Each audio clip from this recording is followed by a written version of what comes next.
KP Gereja yang ketua umum, kemudian wakil ketua 3, wakil ketua 1, 2, dan 3, sekretaris umum, sekretaris 1, 2, dan 3, bendahara umum, bendahara 1, ditambah dengan ada 5 bidang: organisasi dan pengkaderan, hukum dan HAM, kemudian ekonomi dan pembangunan, kemudian bidang gender, perempuan, dan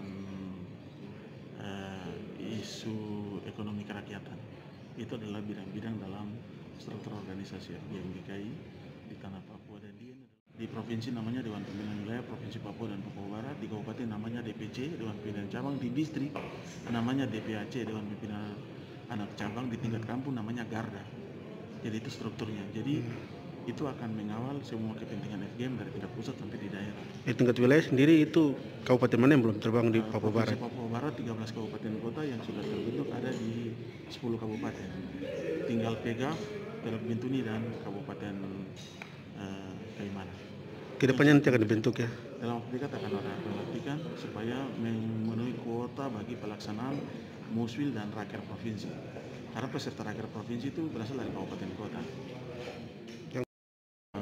Dibentuk tahun 2008, dideklarasi di Jayapura sebagai bagian dari keputusan Pertemuan Raya Pemuda GKI tahun 2007 di Tembilabuan. Dia hadir sebagai wadah pembinaan dan pengembangan kehidupan berpolitik untuk teman-teman pemuda GKI. Sehingga setelah dari PAM itu ada satu wadahnya di mana FGM. Lalu PAM itu mengacu pada buku Bina Pemuda dan Perubahan Pelayanan. FGM itu ADART karena dia itu statusnya OKP. Sehingga itu adalah perbedaan prinsip dari PAM. Lalu kita melihat bahwa persoalan pembangunan ya di tanah Papua, persoalan politik, persoalan ekonomi, lingkungan, dan sosial budaya itu persoalan-persoalan yang tidak akan pernah terlepas dari gereja, kehidupan gereja, sehingga peranan posisi gereja harus diambil lewat FGM ini. Lalu Pra-Raker yang dilaksanakan ini bagian dari membahas rancangan program dan kegiatan tiap bidang dalam struktur kepengurusan. Kemudian nanti pada saat Raker puncak itu kita hanya berada pada sebuah proses mengesahkan.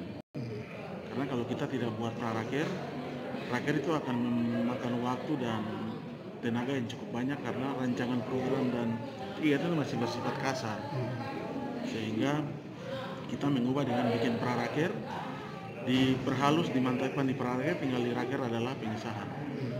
Lalu agenda-agenda besar yang dikerjakan oleh FGM itu antara lain misalnya terkait dengan persoalan legislatif, eksekutif, kemudian persoalan migrasi yang perlu diseriusi dengan kebijakan pemerintah, misalnya dengan regulasi. Karena kita punya hasil kajian FGM itu rata-rata migrasi ke Manokwari itu 4.000 per tahun untuk 4.000 orang yang masuk. Artinya dampaknya ke daya dukung lahan, kemudian persoalan ekonomi, juga dengan lapangan pekerjaan. Itu dampak-dampak yang akan terjadi. Jadi kita berharap kajian-kajian, pikiran-pikiran, gagasan yang dikerjakan oleh FGM itu menjadi bagian yang dikawal oleh pemerintah daerah juga untuk membangun sebuah regulasi. Termasuk masalah lingkungan ya? Termasuk masalah lingkungan, misalnya dengan kebijakan besar provinsi konservasi. Itu harus dikerjakan di tingkat bawah kan, di tingkat jemaat, karena basis konservasi itu dimulai dari tingkat yang paling kecil, dari jemaat, kemudian di lingkungan, ke kabupaten maupun ke provinsi. Kajian-kajian dari gereja termasuk FGM itu menjadi pijakan bagi Pemda untuk menetapkan regulasi, misalnya regulasi tentang pengendalian penduduk. Misalnya kalau Pemda mampu, Pemda bisa menetapkan regulasi yang misalnya orang boleh ke Papua Barat tapi dia harus punya skill. Sehingga dia hadir di sini bukan memberikan beban bagi daerah, tapi dia adalah sumber penyelesaian masalah. Dia menciptakan lapangan pekerjaan.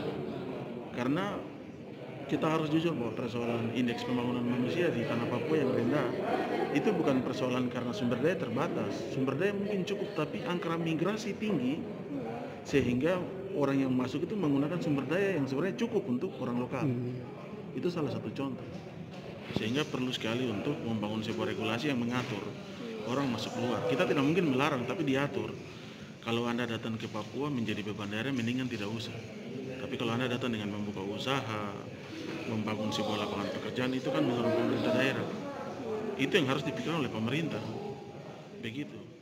Pembangunan tanah Papua itu kembali ke partisipasi dan kepedulian pemuda GKI dengan membekali diri dengan pengetahuan.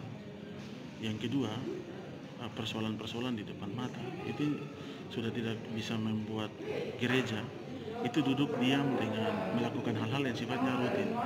Harus ada sebuah perubahan, karena persoalan di Manokwari, contoh masalah miras, itu dominannya itu warga gereja.